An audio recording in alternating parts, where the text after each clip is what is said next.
Welcome back to TBRD. This week on the vlog, we're going to be taking a look at some real life dumb and dangerous drivers that I've encountered over the last month.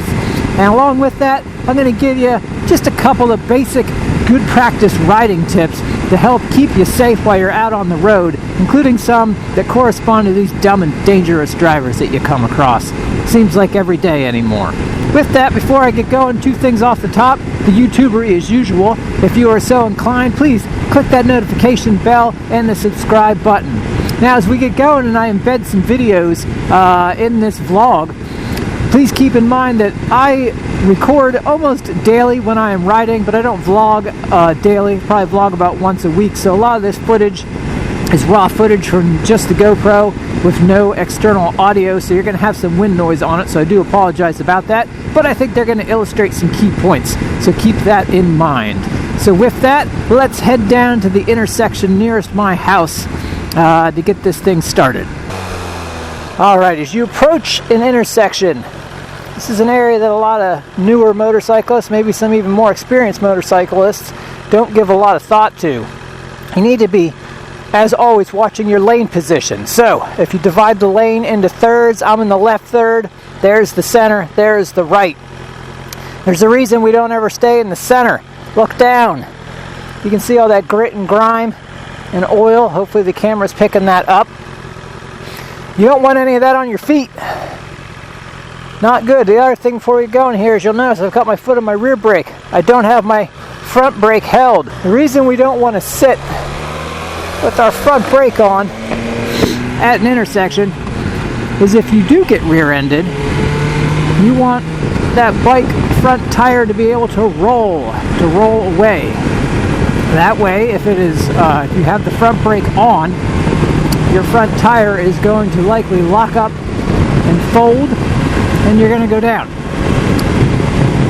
Forgive me here, I do have to crack my visor. It is an early morning chilly ride. It's about 30 degrees Fahrenheit, and my visor, if you take a look from this front camera, it's fogging up. Let's get that open. Oh yeah, beautiful sunrise. I do fully realize we probably got a lot more wind noise with the visor open, and I apologize. But you can take a look at those beautiful views on top of the Chesapeake Bay. Now, I will leave my bike in gear most of the time when I'm sitting in an intersection with the clutch in, until which time I can see the traffic around me has stopped, specifically behind me. I want to make sure there's at least a one-car buffer behind me that's fully stopped. So I did say we were going to be talking about dangerous and dumb drivers like this guy.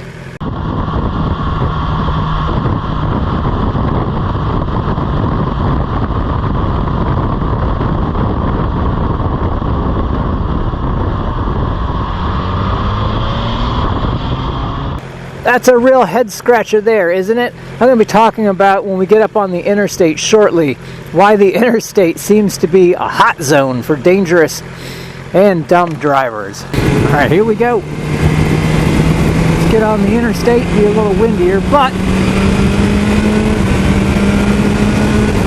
alright, get it up to speed here. Alright, so a lot of the issues on the interstate happen when you're overtaking or others are overtaking you and they don't see you. So if you get a double lane switch, if you're in the far right lane and the person overtakes you from the far left lane and they get over in the center, frequently they won't see you and they'll start to come into your lane or they'll cut you off. And you'll see that starting to happen here in this clip.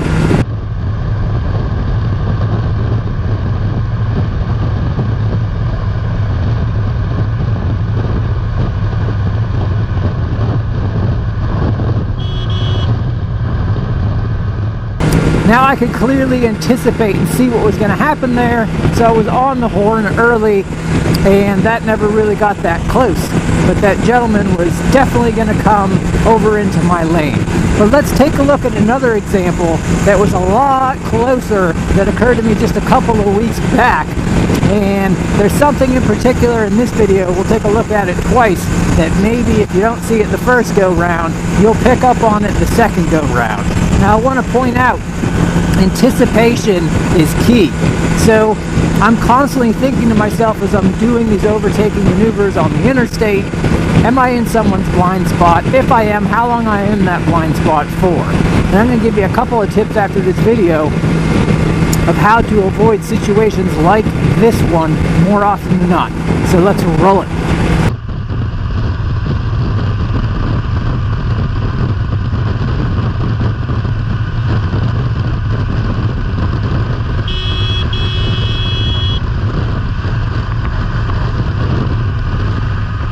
Wow, yeah, so you can see that one was a lot closer.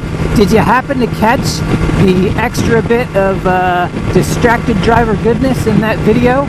Let's go back in slow motion and take a look at this gentleman a bit more closely and see what we see.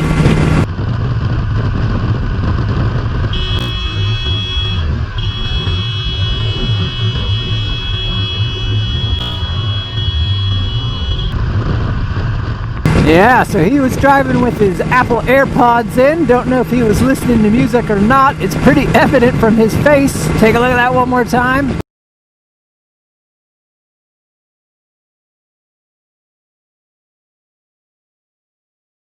Oh yeah, he was definitely more scared to see me than I was to see him.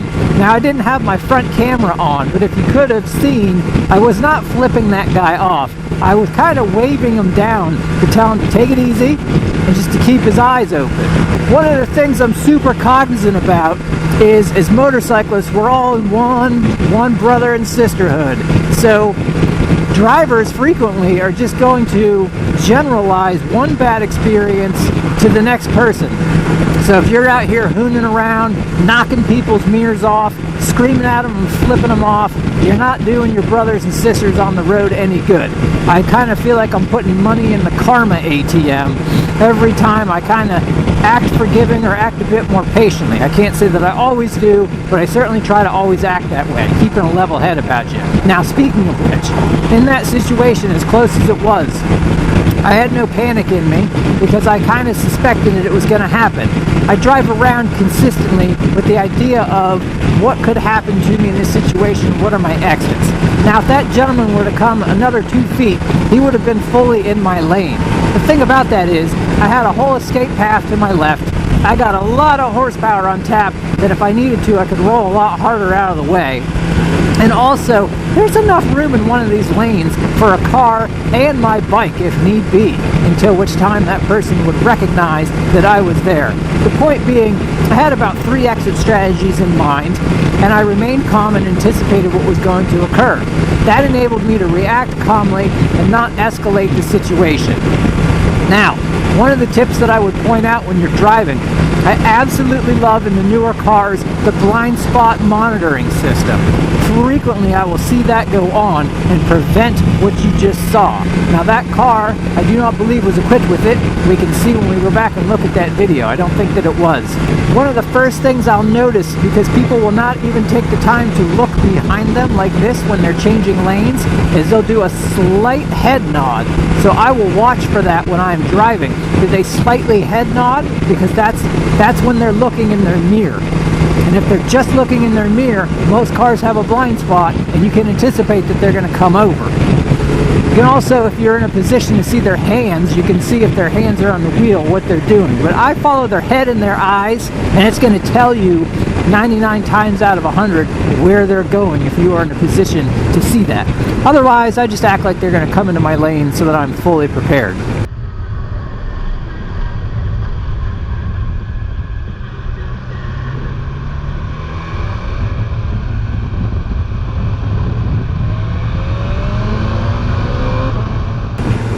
So that sort of situation happens a lot on the interstate.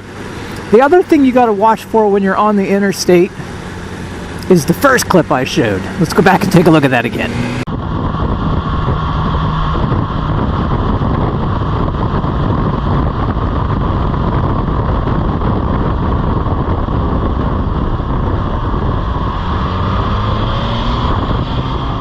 So what's happening there? Well, one of the things you want to be aware of, whether you're on the interstate or not, if you're in like a dual lane highway like I am now, is if there's an exit, You need to be cautious if you are in the exiting lane, if there's traffic to your left or to your right, because you'll see, like in that situation, people forget or they're lost and they're not sure where they're going. So at the last minute, boom, they jerk it over just like that guy did. And I see that a lot with folks coming into your lane. And along with that, if you're on the interstate especially, is not just if you're in an exiting lane, but if there's construction and they have a lane shut down. That's another situation where you're going to have a high frequency of people merging lanes, and when they're doing that, there's a higher likelihood that they're going to be coming in to your road space. So you want to be cognizant of that. It is a bit downright chilly this morning, 31 degrees and dropping. If you haven't taken a look at my video of cold weather riding tactics and gear, take a look at that. I've linked it up above. I am nice and comfortable today, and that is no heated gear. Another situation I run into a lot is if you're out on these secondary roads, kind of out in the countryside, it's almost as if people aren't expecting to see you or see traffic, and so they'll pull out in front of you a lot. And that's the case in this next clip here. Granted, it doesn't look as close as it seems because of the camera being on a super wide mode, but this is just agitating, right? This guy pulls out in front of me only to go down the road, I don't know, 400 feet and turn in. Couldn't possibly have waited until I pass by, and it does make you scratch your head a little bit. This thing's got a ton of LED lights on the front of it. I'm having a hard time believing that he didn't see me.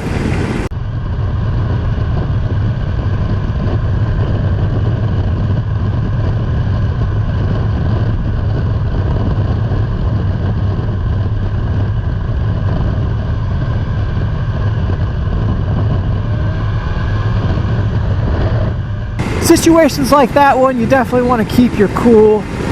It's easy to get into a road rage, if you will, and being in a road rage on a motorcycle, you're on the losing end of it already. If you're out here on a motorcycle, you are exposed. So the best thing you have to your defense is to keep your cool and keep your calm.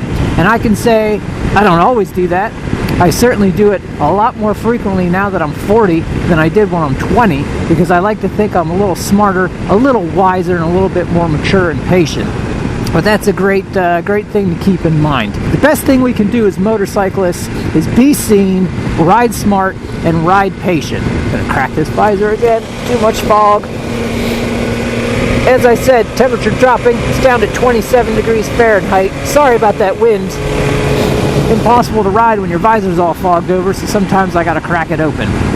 Alright, so be seen. See, know your escape routes. Ride intelligently, ride patiently.